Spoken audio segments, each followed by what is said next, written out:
നമസ്കാരം. റാഫ്റ്റോക്ക് ഫുട്ബോളിലേക്ക് അവർക്കും സ്വാഗതം. സൗദി അറേബ്യൻ സൂപ്പർ കപ്പില് അൽ നസർ ഫൈനലിൽ പ്രവേശിച്ചു. സെമി ഫൈനൽ മത്സരത്തിൽ അവർ ഏകപക്ഷീയമായ 2 ഗോളുകൾക്ക് അൽ തവൂണിനെയാണ് പരാജയപ്പെടുത്തിയത്. മത്സരത്തില് അൽ നസറിന് വേണ്ടിയിട്ട് ഐമനും അതുപോലെ ക്രിസ്ത്യാനോ റൊണാൾഡോയുമാണ് ഗോളുകൾ കണ്ടെത്തിയത്.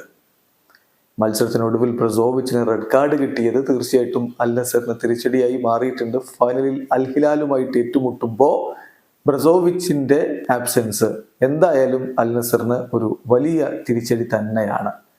അതേസമയം സൂപ്പർ താരം ക്രിസ്ത്യാനോ റൊണാൾഡോ 23ാമത്തെ സീസണിലാണ് പ്രൊഫഷണൽ ഫുട്ബോളിൽ ഗോൾ അടിച്ചിരിക്കുന്നത്.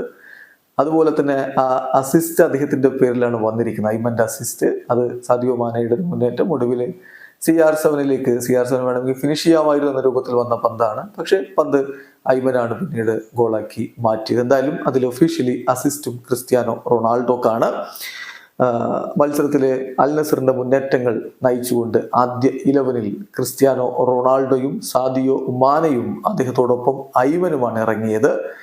മത്സരത്തിന്റെ 8ാമത്തെ മിനിറ്റിൽ തന്നെ ഐമൻ യഹിയയിലൂടെ അൽ നസർ ലീഡ് എടുത്തിരുന്നു. ആദ്യ പകുതി അവസാനിക്കുമ്പോൾ അവൻ ഏകപക്ഷീയമായ ഒരു ഗോളിന് മുന്നിലായിരുന്നു. 2ാം പകുതിയിലാണ് ക്രിസ്ത്യാനോ റൊണാൾഡോയുടെ ഗോൾ പിറക്കുന്നത്. 57ാമത്തെ മിനിറ്റിൽ ക്രിസ്ത്യാനോ റൊണാൾഡോയുടെ ഗോൾ കൂടി വന്നതോടെ അൽ നസർ പൂർണ്ണമായിട്ടും കളി പിടിക്കുകയായിരുന്നു. എന്നാൽ കളിയുടെ അവസാന ഘട്ടത്തിലാണ് ബ്രസോവിച്ചിന് റഫറി റെഡ് കാർഡ് വിധിച്ചത്. വളരെ ഫ്യൂരിയസ് ആയിട്ടാണ് ബ്രസോവിച്ച് ഒപ്പം അവിടെ കളിക്കളം വിട്ടു പോകുന്നത്. കളി കഴിഞ്ഞിട്ട് ക്രിസ്ത്യാനോ റൊണാൾഡോയും ലൂയിസ് കാസ്ട്രോയും ഒക്കെ റഫറിയുമായിട്ട് ഈ വിഷയം സംസാരിക്കുന്നതും കണ്ടിരുന്നു. എന്തായാലും ഫൈനൽ മത്സരത്തിന് ബ്രസോവിച്ച് ഉണ്ടാവില്ല എന്നുള്ളത് വലിയ തിരിച്ചടിയായി മാറും. വീഡിയോ അവസാനിക്കുന്നു. ഫുട്ബോൾ ലോകത്തെ കൂടുതൽ വിശേഷങ്ങളുമായി റാഫ്റ്റോക്സ് എത്താം.